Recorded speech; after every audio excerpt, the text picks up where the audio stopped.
Welcome to the HC Insider Podcast, a podcast dedicated to the commodities sector and the people within it. I'm your host, Paul Chapman. Today we're talking the financialization of the oil market. What does that mean? How has it come about? And what are the consequences for market participants and the risks involved? And how could this trend cascade to other commodities? Our guest is Greg Newman. Greg is the co-founder and CEO of Onyx Capital Group, the largest market maker by volume in oil swaps, and Greg's had 10 years experience in and around the financial oil markets. Also, I want to take the opportunity to remind everyone, I'll be moderating panels at the upcoming Reuters events, Commodity Trading USA, on the 7th and 8th of June in Houston, and I hope I can see you there.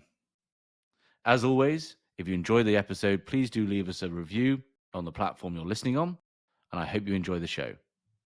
Greg, thanks for joining. Thank you very much for having me. So we've got a very big topic today, and one that has many consequences to it that affects everyone in the commodities sector. So we're talking about the financialization of the oil markets and the consequences of that.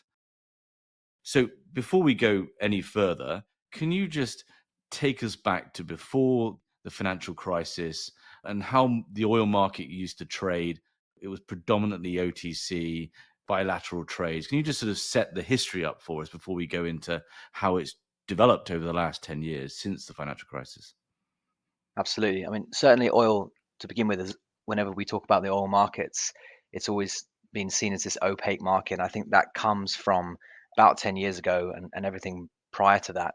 The markets were OTC traded, as you're saying. And what that really meant was everything was traded via credit lines. And so you needed a big balance sheet just to have a credit line with a bank, a Goldman Sachs, a Morgan Stanley, a JP Morgan, and certainly the players the immediate barrier to entry was there just from being able to set up a credit line. So what happened was if you were a bit part player, like an airline or someone just needing to hedge, you could only really do it by going directly to the bank, and you could only really do that by accepting kind of whatever price they gave you. So there's an element of it being very opaque from a pricing perspective, but also very difficult to even get involved to the same extent that some of the larger players were back then and how certainly are now.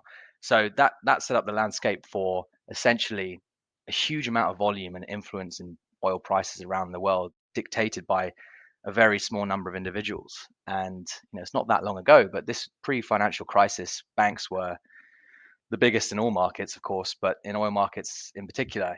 Goldman Sachs, JP Morgan, Morgan Stanley, they not only had a huge derivative presence, they had a big physical presence as well. And I'm not sure if that's forgotten or not, but the trade houses we know today, they really were the banks back then, and it made sense because they had all the credit power and the rest of it. So what was very tricky about that environment was, I think, yes, as I say, the barrier to entry, but also there was no running price for any other contract other than the futures.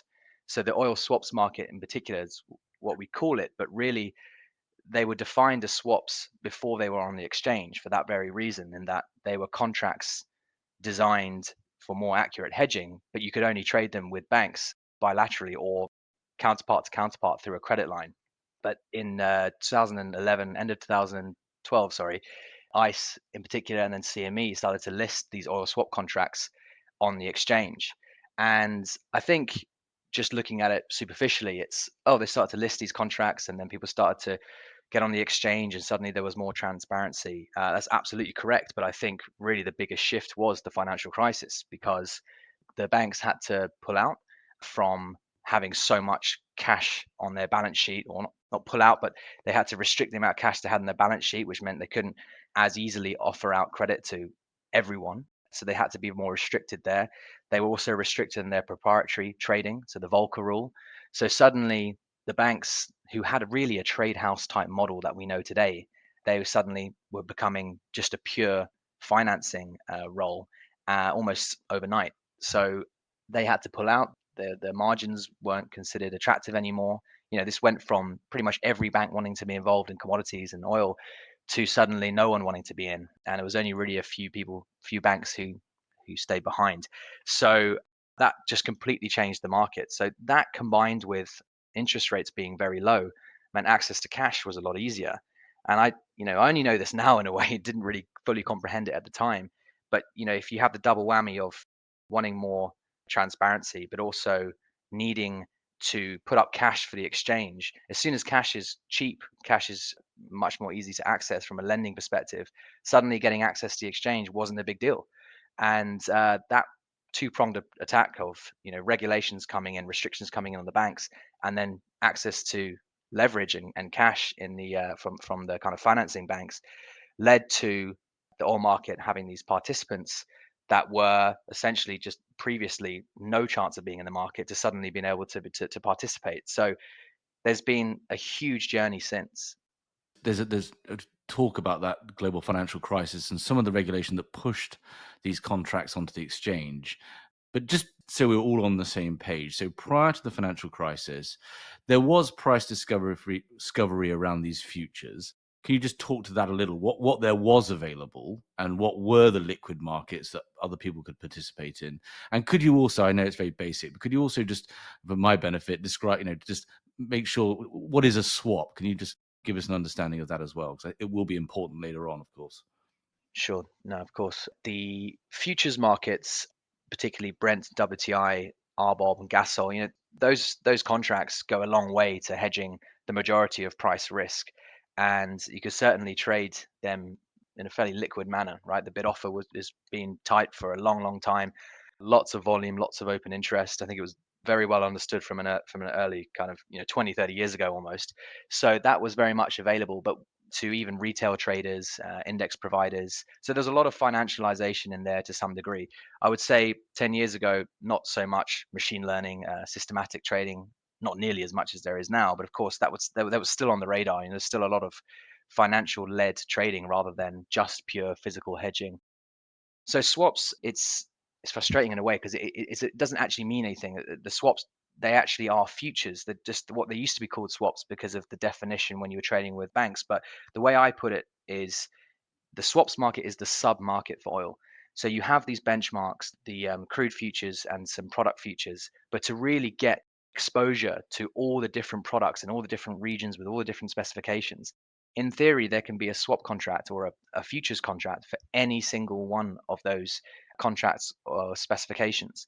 So ICE has been on that journey. They started off with maybe 50 odd, grew to 100 odd, and then in the last 8 years, it's grown to something like 650 plus, going off what Mike Whitner said to me on a podcast actually a couple of years ago. So and they're still accelerating it. But the idea is, if you want exposure to something, it can be listed on the exchange. You just need a third party price reporting agency to settle the index price, come up with a transparent formula.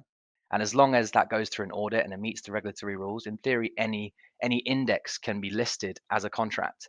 And so we've been on this huge journey. So it's not only financialization in the sense of more traders trading financially, it's also the breadth of contracts has become astronomical because you go from wanting to eliminate price exposure. So when people say the oil price, it's frustrating sometimes because what does that even mean? There's so many, there's thousands of contracts, quite literally. So when you say the oil price, I think people mean a crude futures price, and that's the benchmark.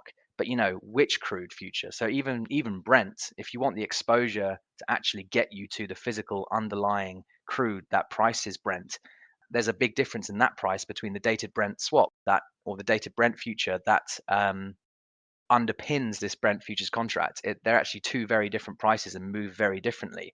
So if you can imagine, you go from say 95% hedged, which sounds like a great deal, right? If you go in and buy some oil in West Africa and you go in and hedge it with the Brent futures contract, you're 95% there in terms of managing your price risk. That's very good. But of course, there's so much volume in the oil market. It's 100 plus million barrels a day. There is a huge amount of exposure. So 1 cent, quite literally 1 cent on a standard cargo, you're talking 10 grand for a West African cargo. So, and if for a VLCC, you're talking 20 grand. When we talk about a dollar, you're talking millions of dollars straight away. So when you have a high notional price like we have now, like say around $100 per barrel, that $5 per barrel that's not hedged by just using the futures contract is potentially $5+ million. So there became this increasing appetite for more so swaps or futures that more accurately reflected the physical that they were trading. So it was kind of Brent futures plus differential that got you to another future that was a lot more closely aligned to the physical you're trading. As margins have become tighter, as the oil market has become a lot more competitive, huge amount of oil traders being launched every year, and actually even the bigger trade houses becoming more sophisticated. This just puts a squeeze on the margins, just naturally with laws of economics. So there's the desire for constant hedging at a more and more granular level. And these days, you'd want to look for like a 99.5% price accuracy in your contract versus your physical. Whereas, as I say, it used to be something like 95%.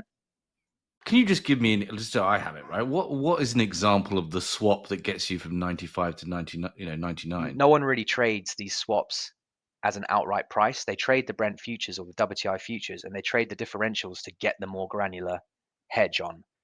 So it's really the differentials that are in this sub market. Some people like Mm. to trade the outright, but really the most liquidity is in getting from the flat price and then getting to the more granular hedge, which is why, a little bit of a tangent here, but why when producers or exchanges, they try and come up with a new contract for an outright price. And sometimes it's misguided. Like the Abu Dhabi contract right now, the Merban is not working. That wasn't surprising to any financial player. It was the same thing with Oman. It was the same thing with WTI Houston futures contracts, because what they're looking to do is take liquidity from the kind of flat price pool. So the flat price pool is basically people trading the outright price.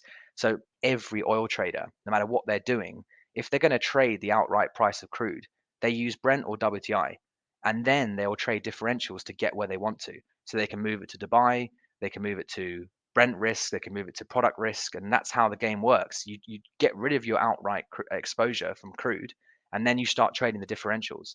And those differentials can be vary widely between region to region, specification to specification, but obviously product to product as well. And that's when you get into the refinery margin, which these guys need to hedge, right? The refiners got that exposure to product minus crude, not just outright prices. So they're constantly trading this differentials as well. So really, when we say oil swap markets, we mean the differentials that get you to more and more granular areas. Right. Okay. So you had the global financial crisis that pushed things onto the exchange. It also obviously lowered the cost of borrowing and introduced a lot more money into the system. So suddenly you've got this much greater granularity in the amount of financial contracts available out there for different participants to do different things with. Just staying at the moment on the those strategic oil traders, right, with the producers and consumers and the trade houses, how did that change the opportunity within oil trading? How did that change the how the market itself trades? Well, it's been on a long journey. I think it's still going on this journey, but really, the main core summary of the difference was it moved from supply and demand physical led trading to financial led trading, which is looks very different and has very different dynamics. But there's still most of the market is not too willing to accept this because it's a very legacy market dynamic. So what I mean by that is, especially in the oil swaps, but certainly even the futures, much more of the market back then was physical hedging, or at least big players who are linked to the physical markets trading derivatives. So they would see a changing in the supply and demand economics with their forward models, looking at their own system. And it was a huge advantage because they'd say, clearly there's going to be a gasoline shortage, clearly there's going to be a crude shortage or oversupply. And they would just, it would be as simple as that: oversupply, sell; undersupply, buy. And it's very, very binary. And I'm not going to say it was easy, of course. It was, there was other types of issues. There was liquidity issues and people getting in the way. If you needed to get on a trade and people have found out, you're a large trade house or a major, people would try and get in front of you. And that's obviously, there was a lot of dynamics about how to formulate your trade, what we call tradecraft.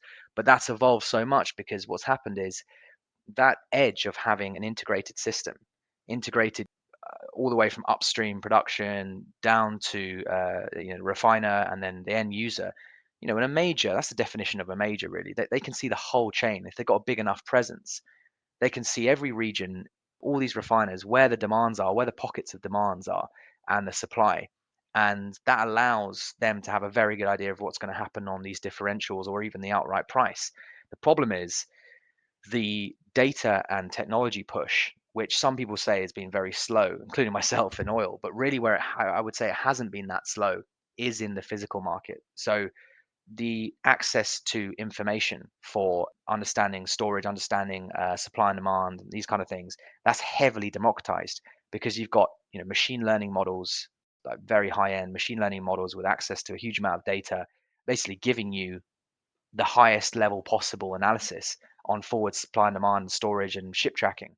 So now, whilst that used to be an incredible edge, pretty much everyone who wants access to it and is willing to pay has that information now. So the integrated system idea is just not an edge, or not nearly as much as an edge. But worse than that, if everyone's got the same information, and the oil market is a market that likes to move in herds, they all hear the same information from the same analysts, from the same data, and they all end up going the same way. So what happens is supply and demand gets priced in effectively, right? The definition of priced in is the people who can react to these things, they've reacted. So once all the people that could buy because we're undersupplied have bought, by definition, that's priced in. But what happens next? Well, you've got this layer on top, which is people speculating who have no access to physical, people who are just systematic trading, or you have no idea why people are trading, but all we do know is the financial volumes getting higher and higher and higher and higher and higher, whereas the physical growth is nowhere near that growth. So by definition, the moves are much more financially led than physically led. Yeah, and I want to come back to this because I think Mm, so. So first off, let me just see if I've got this right. So traditionally, your edge as a physical player was, of course, your access to proprietary information to allow you to build your supply and demand models.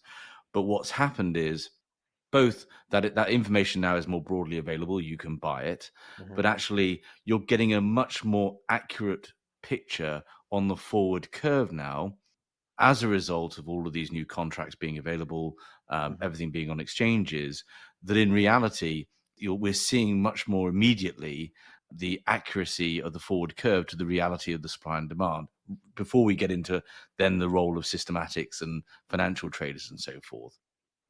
Absolutely, absolutely correct. Yes, but I think it's almost that is the logic, but actually it's almost so financialized that where the forward market is trading, and it might have got there for any number of reasons, but that, given the matching of the derivative market with the physical market, if the price on the forward curve of a certain differential or certain contract moves, that might open up economics for a refiner or an arbitrage trader or a producer, and so they act on that economics ahead of time, lock it in with a derivative trade, and that then will lead to 3, 6, 12 months down the line a real movement of physical. That only happened because the forward curve allowed it to be priced in. They locked in that price, and then in a sense you have the physical market playing out ahead of time, because they once they hedge, that's a definition of hedging. They're going to have to commit to moving those physical barrels. So rather than say, well, look at the supply and demand right now, look at storage, look at what the ships are doing, and what do we think growth is going to be? That was the old way of doing things. Now it's like, well, that's A, already everyone kind of has that view, but B, that's just what's happening using information right now. Have you factored in the information that's playing out on the forward curve, which is all these refiners or producers already committing to moving barrels to Singapore, or moving barrels to Europe, and supplying with more jet fuel than diesel because the differential is skewed enough for them to switch their economics? These things are not talked about as much as they should be, and they are really governing not just market price action, but actually physical movement of barrels more and more so. And it's a virtuous thing, because a virtuous cycle, because the more that happens, the more the exchange grows and the more financialization there is, the more that people are understanding it, and there's more transparency, there's more scale. So the quotation mark simple trader or unsophisticated trader is now a lot more sophisticated and can take more ownership over their hedging. And it's a bit of a disaster for the top guys, because that democratization doesn't suit them. If everyone can do their job and don't need to go to them to get a price, go to them to get understanding of where markets are, they can see it themselves. They're in a lot better position to negotiate physical, and they're in a lot better position to just keep it to themselves. So mapping the global movement of oil becomes a lot harder as well. There's just been a big democratic exercise that might look like it's just about financial volumes increasing, but it's the ramifications across the oil market have been huge. Fascinating. Okay, so let's put a pin in that because we're going to come back to that. Before we get there, One of the things about the increase in the increase in financialization of this market has been, I want to talk about liquidity and I want to talk about participants because they play into this. But first off, what has it meant for liquidity? You mentioned earlier about the banks getting out. Where is the liquidity coming from in these markets? So banks pulled out, and this is where I came in very ultimately lucky with the timing. I mean, at the time in 2012, there was it was a very, very tough job market, and it's quite random to think about it because it wasn't 2008. We'd moved on from 2008, but it was 2011, 2012 was a very, very tough job market. You could not get a trading job. I think it was the average age was like 30 to 35 for a physical. Yeah. You remember, right? Okay, well, yeah. I remember. So Yeah, it was a tough to be a search that's consultant in really those interesting. days. Yeah. So yeah, I mean, I can't imagine. I was seeing it from a graduate point of view, but I wasn't even thinking, yeah, that the whole market must have been suffering as well. But this job advert came out being like, we only want junior traders, and we only want junior traders to trade financial oil. And this just like, just didn't exist. You thought, how do I get a job as an oil trader? There weren't jobs.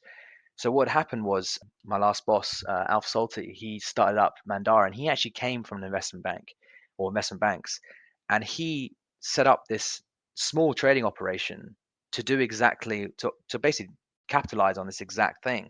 Banks were starting to pull out. He had a very kind of safe arbitrage type model in derivatives, and so he wanted to essentially apply that now that there was more accessibility to the exchange, less barrier of entry, and do it himself. So he went about hiring, a good 15, 20 traders and had a very good process for identifying talent. There was a guy called James King, ex Special Forces guy, performance guy, and he had a very interesting way of looking at accessing talent. And we had basically in 2012, they hired some really basically good young kids, and we were worked to the bone. But really, it was that kind of core 10 to 15 to 20 traders in that year that have moved on now 10 years later to make up probably about 7 or 8 different market making outfits that do probably around, I would argue, about 60%, 50 to 60% of their swap trading volumes. So it's completely blown up in this area. It's like a philosophical question. How did that happen? But I think you have to judge all these things in one. It was a good idea, first of all, by Alf, to hire the right type of people that were able to disrupt an oil market, which essentially means very disciplined, very low risk, looked for the easy kind of inefficient trades, arbitrage type trades that every single oil trader wasn't willing to take. There's this mentality of kind of shoot from the hip. That's still, it's kind of, there's a bit of legacy in that. I'm an oil trader. I get all my information from my relationships from down at the pub. What do you know? It's all about physical. So that kind of mentality was, we didn't realize, but absolutely perfect for us because we came in humble, beaten down type people. You're so lucky to have this job. Absolutely agreed. Just wanted to get on with it. And we're able to kind of pick up, essentially the pennies that no one else was willing to pick up. But then that became, a kind of P&L buffer. You make more money doing that, then you can start to evolve your trading strategy a bit more. Then you can have more of a presence. Then you can scale your volume. And before you know it, the whole market dynamic has completely changed. Because I think the main thing I'd say is changed is when previously traders would trade a front tenor, they would expect that front tenor to relate exclusively to that tenor's supply and demand economics. So for example, if I say June contract right now is the front month, I say, all right, well, I need to know about whatever barrels are used to price that month. So it might be the end of June, late July cargoes will price June settlement price based on the price reporting agency's assessments. But that basically went from being most of how it settled to suddenly there was these curve strippers or market makers, liquidity providers who could take flow from pretty much anywhere in the oil market and suddenly influence the prices just by arbitrage. So for instance, you're trying to trade the June contract and you could get a massive flow in Q4 or Q1 next year, and then you would then trade the June versus the Q1 next year, not caring anything about supply and demand, just trying to bring the curve together because it's all mathematically linked, stripping out the arbitrage opportunity in a relatively basic way. So suddenly a Q1 buying flow would influence June, and the traders hated it, right? It's like, why are these guys? First off, it started off, who are these nuisance traders? Get them out of the way. To, what are they doing? Like, how can you be selling to me? I'm a major, I'm a big physical player. I've got all the information. How can you keep selling to me? It's like, well, we're not doing anything particularly clever. We're just taking flow from somewhere else and we're stripping it out. And the great thing about the oil market is when you have so many participants with so many different agendas, they just want to get that done. So one trader might want to do a time spread because they might want to lock in some storage. Another person might go the other way on the time spread because they want to move barrels around the world and it might have a cross month exposure. There might be a refiner, there might be a producer. So this cross flow and having someone there to bring it all together has just changed that dynamic so much so that it's almost too frustrating for the traders because they can't really see where the flow is coming from unless they're doing all this themselves. So I do see a lot more of the trade houses and physical players starting to adopt more of the curves, forward curve strategy, because I think they're increasingly aware of the influence, and to ignore it is silly. But there's obviously a lot more to talk about that. But I guess the original question, the liquidity changes, it came from these market makers and still continues to come from these market makers. Mm. And to some extent, trade houses themselves adapting themselves as well. So yeah, I want to come full circle back to that. Just one more thing. What about the role of algorithmic traders in just the pure sort of financial participants? Have we seen more of them come in? What's their impact been as a result of this opening up of the types of contracts available to trade in oil? Funnily enough, we still don't see pretty much anyone trading algorithmically or systematically in the swaps market. I think the issue is the barrier to entry is it's not an OTC market in terms of you don't need credit lines anymore, but it is OTC in the sense of you need to go through a broker most of the time. So there isn't a consistent platform that has all the numbers on. In order to get access to the market and the real market, you might get an indication on one or two platforms, but to really know where the market is and get access to those numbers, you need to use brokers. And they're a hugely important factor still to the market. So a systematic algorithmic type business model doesn't really fit, it doesn't fit at all in that unless you find some way to combine it, with voice trading with algorithmic, and perhaps that's going on behind the scenes a bit more. What I am seeing is, and you're probably seeing it yourself as a search consultant, is a huge boom in data hires and analytic hires to try and, I think, more quantify and datify the physical side of things first. But I think there's an increasing understanding of wanting to do that in the paper market. It's just when it comes to executing, that's still the bridge. So it's very much what I think the market expects is the oil swaps market to essentially become like the benchmarks and for it to be a running price that you can see all the time. Yeah. Okay. So let me. We've got an episode coming up about the algorithmic trading world, and and how they're starting to try and get more granular and into these markets. So Mm, listen out for that. But okay. So let me see if I can. I feel like I need a PhD for this episode, but let me see if I can sort of contextualize what's going on. So historically, the edge was, as I said, supply and demand. But now you're getting to a world where the financialization of oil trading is so granular that to an extent it's sort of flipped on its head, right? It's mm, actually the financial trading is now as important, potentially even more at some points, in terms of determining price than the actual underlying physical. And therefore, oil traders, whether the majors, whatever it might be, there's almost a race to become as sophisticated on the financial side and understand what's going on in these curves. And that's to your point about some of them trying to build this because it's now so influential that they can't ignore it. that's absolutely perfect. Yeah, it's exactly. And like some of the evidence of that is, for instance, the CFTC report, the regulator in the States, they've always made it a requirement for the CME exchange in particular and some contracts on ICE to say, look, you need to publish every week what the open interest is. And not only the open interest, but the total open interest, long and short, by category. So producer and user, hedge funds, swap dealers. So traders not only are much more aware of this data as a way of influencing the markets, they know it has an influence. There's also traders out there, it's their staple data flow now. You add your supply and demand information with the flow information that they get from the CFTC. And that's certainly being adopted. And ultimately, what we've done is say, well, if we're market makers And we understand that the market is understanding this open position and have a need to see this open interest data to understand the flows and who's long or short and the consequent influence of those. We're saying, well, look, we're not taking directional risk. So why don't we have a look at our trades? We dissect every single one of them and say, well, if we bought, that means the market sold. So strip out all of Onyx's positions or which side of the position we were. And effectively, we can show back in our data the long versus short ratio for a given swap contract. So we've only just started this in the last month, getting the raw data together and getting it packaged. But that we think could make a huge difference to majors trade houses, but certainly algorithmic systematic traders as well, because suddenly you're saying, look, the market's long and short on this basis. Maybe it's overextended, it's too long, or it's too short, or it's just at the beginning. There's not enough, hasn't been enough investment yet, which means we're set to go on a trend. Maybe we're about to see a stop out.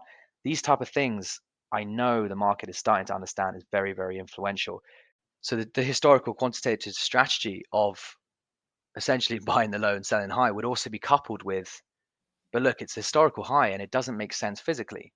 So, give an example. Recently, the European gasoline versus the European naphtha, that has a natural link because naphtha can be blended into gasoline. So, naturally speaking, if gasoline gets too high relative to naphtha, you can essentially be buying more naphtha and blend it more so into gasoline. So, you should sell that differential if it gets too high because the physical guys can come in and shift their physical operations to capitalize on that. But the thing is that because we're so financialized, is that enough? And this is quite complicated. But ultimately, in this example, you're moving from a kind of generic quant view of the world, historical high, historical low, to saying, but then who is going to make the price go lower? You've got to look at financial markets as independent. So this differential, it's now all-time highs. It makes no sense, right? Okay, so it should go lower. Problem is that everyone who can sell on a physical basis and lock this in as a hedge and then change their physical operations might have already done so. And actually, it turns out they had. So you looked at our data and you said, God, they've sold on an 80 to 20 basis, as in like they've sold versus buying 80% to 20%. So that's pretty much the max of our data that you get. And the open interest is way above the 5-year average. So what that basically is telling you is everyone who could have sold to capitalize on this already has. So why is it still going up? Well, it's a differential. So it could be going up just because the momentum from the RBOB futures, which could be driven by who knows what. And that momentum becomes so relentless to the extent where if the market's already committed to as far as they can commit on the sell side, actually the only way it can go is up because the only volume left to come into the market is buy volume for these guys stuffing out. So actually what you see is in these overextended markets, you see it in the data, and then you hear it in the market. People saying this makes no sense. There should be a physical ceiling. What's going on? I'm a physical guy. This just makes no sense. And he's saying, but I'm sorry, but that's not how financial markets work. The financial markets move by buyers and sellers. And if the sellers have already sold, then you're under pressure. And if the momentum keeps driving this differential up, which it did, what actually happens is it gets to breaking point and it gets to a certain level that they say, right, I have to stop out. Like no matter what's going on and how ridiculous this is, I can't hold on for this forever, even though we've got a big balance sheet. So what happened? We got a huge stop out. And that's really, I think, the game, looking at these inflection points. When is the beginning of the trend? I.e., when there's low open interest and when there's, we're set to embark on a bull trend, you want to get there early. You want to know if you're too late, because if you're too late, then you're going to be susceptible to this type of thing. So you really need to look at the positioning as almost a base case before you even get involved. So, okay, so that's really interesting, right? Because I mean, I want to talk about we're in a period of really significant volatility. And you said something really interesting there, which I think is the crux of this discussion, which is that the financial markets are becoming more independent from the physical. And obviously, as an organization, you need to understand that and what the drivers are. And there's shades of kind of what happened with nickel at the LME, right? Absolutely. This understanding that actually market risk is not as sufficient. You need to understand ultimately position risk and some of the drivers behind that, because that's, as you know, example you use, that's the real driver there, right? So can you just talk to how do you manage risk in this increasingly financialized world where there are scenarios where the financial completely decouples from the physical and all the risk that entails for traditional traders in the market?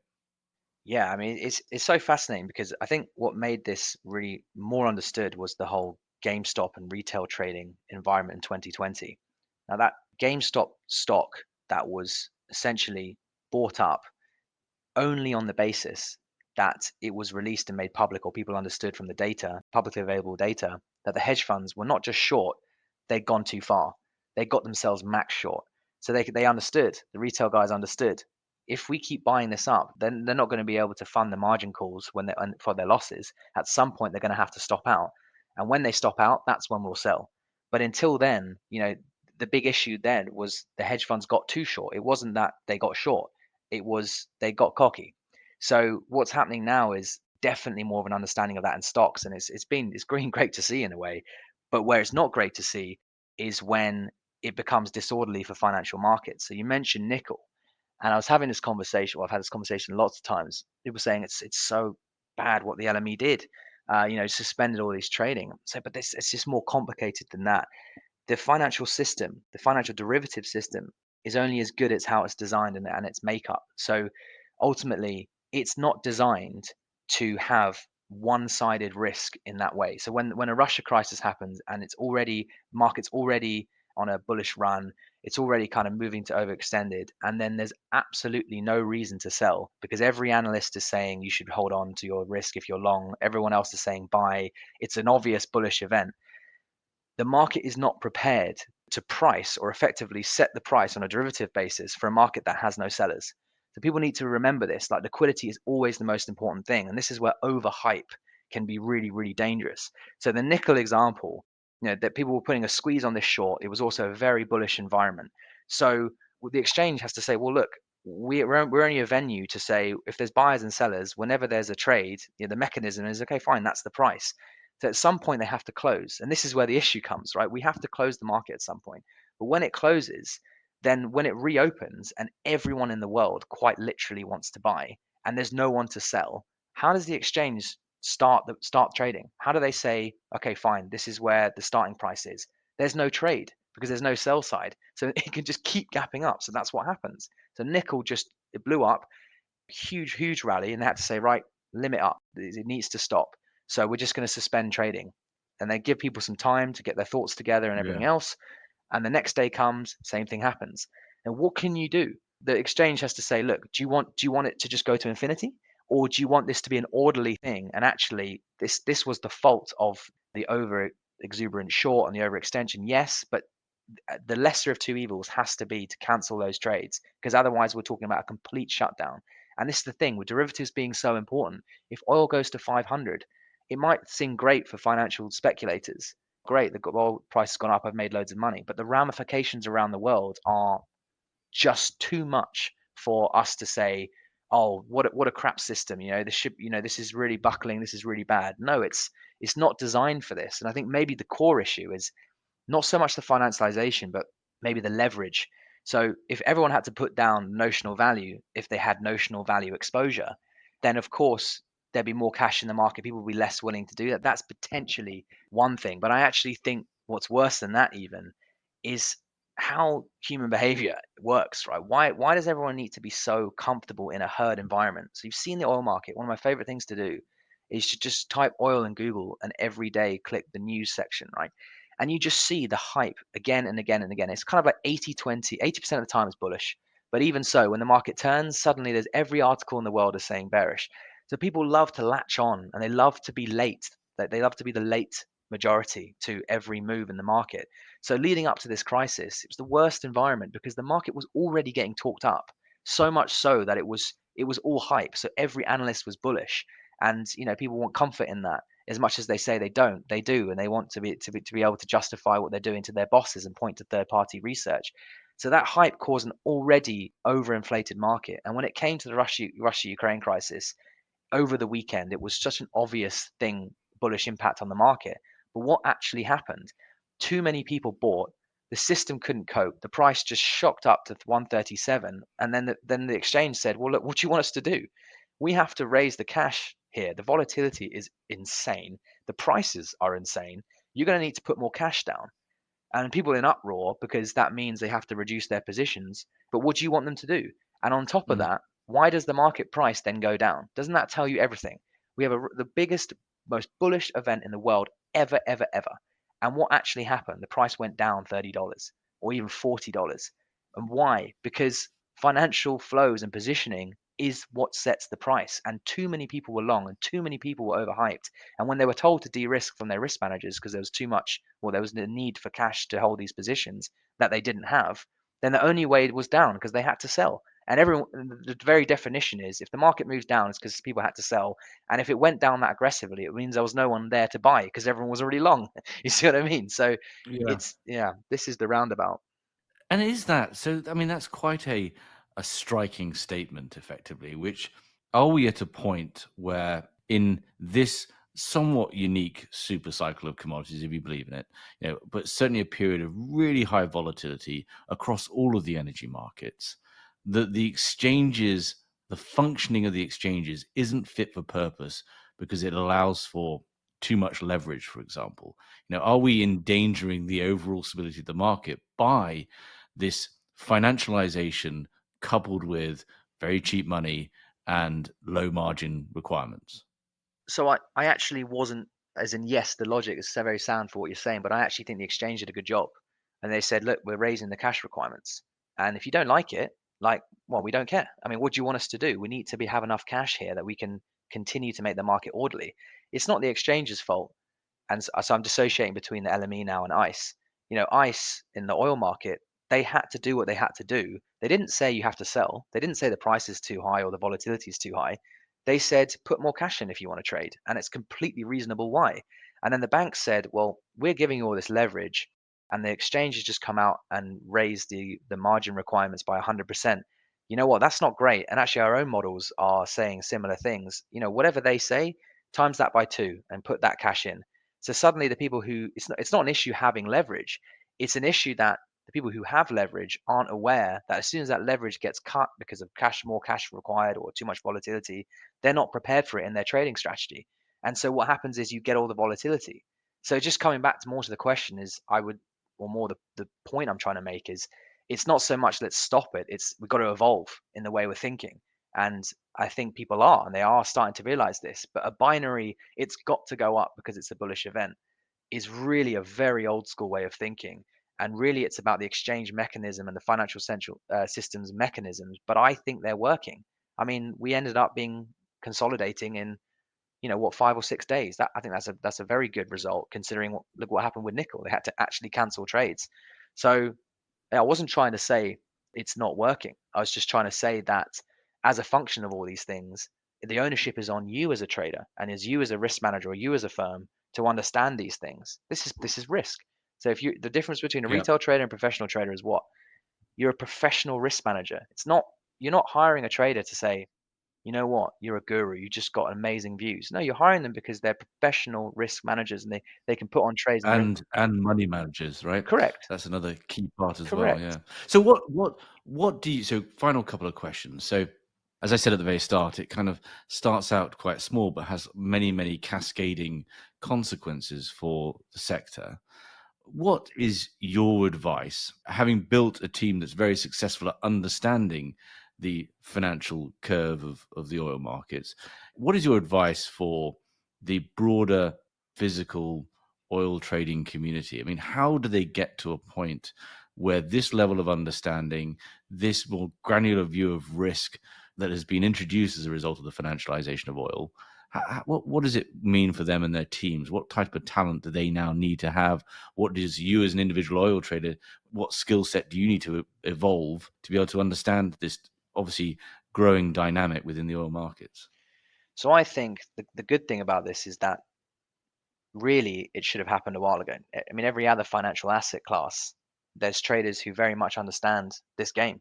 Bank traders or bond traders, FX traders. This is, I wouldn't say gimmicky, but this is stuff that they've known for a long, long time. So I think that it's about adjusting the mindset of the modern trader to be a data and analytical focus and skill set combined with an understanding of what governs the physical market. Of course, it's not like that's become obsolete, but I think there was an emphasis on, if you look at the trade houses and majors training programs, they give them 2 3 years to work in operations and particularly operations, but also going around various different physical desks to understand the physical. but they get no real training on how to understand the curve, how the flows really work, how the concept of financial trading works. And that's a whole universe. I mean, you just said it, this PhD, you need a PhD sometimes to understand this. That's true. I mean, it's taken years and years and years and years to understand. So I would say you're going to trade the financial markets. Physical is just an element of it. There's a huge, huge element of understanding. Okay, so to break it down, you need to understand, first of all, do you actually know what you're trading? When you trade a financial contract, remember that financial contract has a mechanism that ultimately sets the price. That it's not a given that it goes up because let's say it's a gasoline contract. Well, which gasoline contract? Because 92 octane Singapore gasoline, they might have a localized event in just Singapore that causes a price distortion that has no impact whatsoever on Europe. But at the same time, when you're looking for a benchmark, you might got exposure on Singapore 92 octane gasoline as a way to hedge your Middle Eastern gasoline. And you're saying, well, that's not happening here. Why is there a price distortion? Well, it's because it's a localized event. So you need to make sure whatever contract you're trading, what physical is used to price that? What do the price reporting agency like Platts or Argus, what is their methodology? Because that's really the only thing that matters at the end of the day. And that's why the North Sea traders, who trade dated Brent, there's only like 7 or 8 of them who really actually trade the underlying barrels that set that price. So what these guys are doing and where their interests lie is all that really matters at the end of the day. It's not really supply and demand and this and that and a global macro view. It's that can be hugely distorted by something that one of these guys wants to do, or one of them stopping out, or something like that. So I think what you have to do is first get a very good understanding of the positioning. So when a market is long or short, that will change how the price will move. One thing we always do, and it's very gimmicky, but it does work, is that that's a bullish headline that just came out. How much did the market react? It didn't react that much actually. Okay, there you go. The market's probably already long. Okay, let's start looking for data that backs up the fact that we've probably got a market that's gone too far. It's too invested on the long side. It might be susceptible to a sell-off. If you still need to buy, you might say, okay, maybe I want to take some risk here and actually hold on, think I can buy lower. Or if you want to sell or you want to get short, you might be like, this is the perfect time to do it. And the opposite would be the case if it's a bullish event and the price goes very, very high. It means the market's too short. So just a simple assessment of positioning goes a long way. But then I think that is too simple. I think these days you've got to get the data that gives you the information on really as much as you can, giving you as much of a picture as possible of how the market's positioned. Because then what will happen is if you understand which way the market's positioned, long or short, where it's weighted, then you need to look at what the incoming flows are likely to be. Either they're a continuation of what they've been today in the last week, last month, and that's going to continue, or there's going to be a new flow based on the headline. How will the market react given the way it's positioned, long or short? How will the market react to this new flow? So, for instance, we've gotten to the price of $100 per barrel, and suddenly all the shale oil producers, that's the price they were looking for, and they're going to come in and throw some sell volume at the market because they were waiting for that level. Okay, well, it turns out the market's really long. So with this new flow coming in, there's going to be some downside volatility here. Buy volatility, or prepare at least for, as opposed to just saying it's $100 per barrel, or look how bullish the market is what does that mean now? What has that triggered for someone else? And how is the market positioned? So how is it going to take the new incoming flows? So not to labor the point, but understand the positioning and then try and get an understanding of what flow is likely to come next. Is there something on the forward curve that should suggest refiners are going to come in and hedge, or a producer's going to come in and hedge, or whatever? Because that's the new flow you need to be aware of. Is there a flow in somewhere else in the forward curve that is moving the contract you're interested in that you weren't aware of? Go and find out why. Is it going to keep going? Is it a bad time to be in this trade, or is it just noise? You can make these assessments. I think the final thing is, once you understand those two things, is you've got to understand the behavior that's likely to result.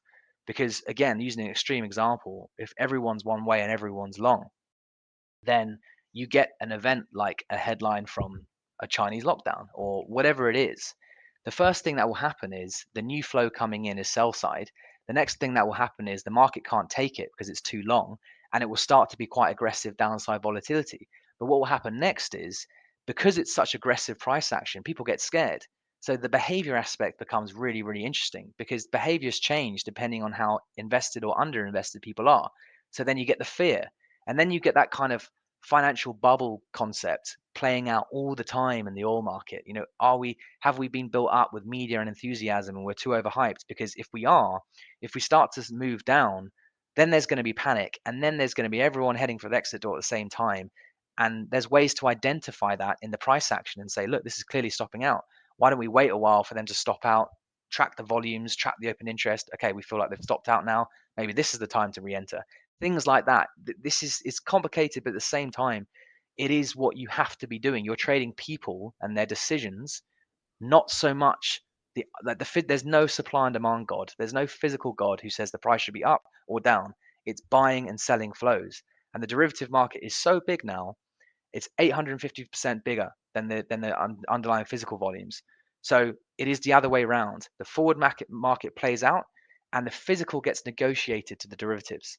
So unfortunately, love it or hate it, you've got to understand that more so now than supply and demand. And that's a perennial kind of, there's so many factors to it.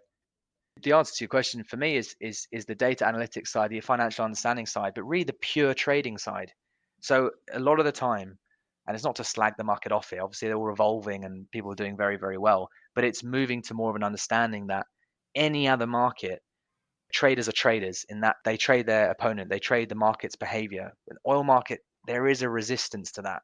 So the new modern oil trader needs to have that in their locker massively. There's almost an argument that you get some leadership from equities trading in, right? Where this is Exactly. the exact trading style. What does this mean? So taking that, because oil is very much at the vanguard of the commodities world in terms of financialization. Do you see this increasing granularity of derivatives available in other commodities? You know, are we going to see in 5 years' time certain wheat grains and so forth trading like this? Or do you think this is very unique to oil, given its position in sort of the global investing community, etc.? Unfortunately, I think the answer is, particularly in the agricultural markets, again, this is not a new thing for agricultural markets. They've been a lot more historically volatile. And this concept of limit up, limit down, when the exchange literally has to close because it's too far one way. You know, if you read something like Market Wizards, these books, they've been talking about agricultural markets in this way for 20 years. So it's not new to them.